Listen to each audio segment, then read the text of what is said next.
Aujourd'hui dans Consom'Ag, les détecteurs de fumée. 70% des incendies mortels surviennent la nuit et le plus souvent les victimes meurent intoxiquées par les fumées dans leur sommeil. Pour la sécurité de tous, il faut donc s'équiper de détecteurs de fumée. Le nombre de victimes a diminué de moitié dans les pays où le taux d'équipement est supérieur à 80%. En 2015, le détecteur de fumée sera obligatoire dans tous les logements. Voici quelques conseils pour commencer à s'équiper dès maintenant. Le détecteur avertisseur autonome de fumée, DAF, est un appareil qui déclenche un niveau sonore important d'alarme lorsque la présence de fumée dépasse un seuil prédéterminé. Il faut installer un détecteur par logement. Si votre logement comporte plusieurs étages, il faut un détecteur par étage. Il faut installer le détecteur dans le couloir qui mène aux chambres, jamais dans la cuisine, jamais dans la salle de bain, parce que la présence de vapeur d'eau peut déclencher une alarme inutilement.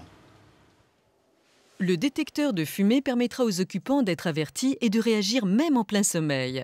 En effet, il réveille à coup sûr car sa puissance acoustique correspond au bruit d'un TGV.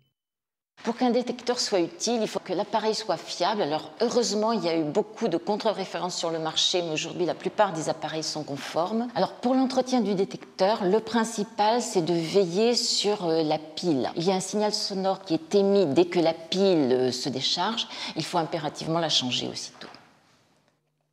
Le détecteur de fumée est indissociable d'une connaissance des bons réflexes lors d'un incendie. Le site stopauxaccidentsquotidiens.fr vous donnera les conseils essentiels si le feu survient.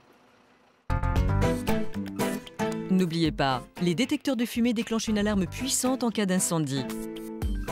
Ils seront obligatoires dans tous les logements. Pensez à vous équiper dès maintenant et à vous informer sur la conduite à tenir en cas d'incendie. Pour revoir l'émission préparée avec l'association UFC Que Choisir, rendez-vous sur conso.net.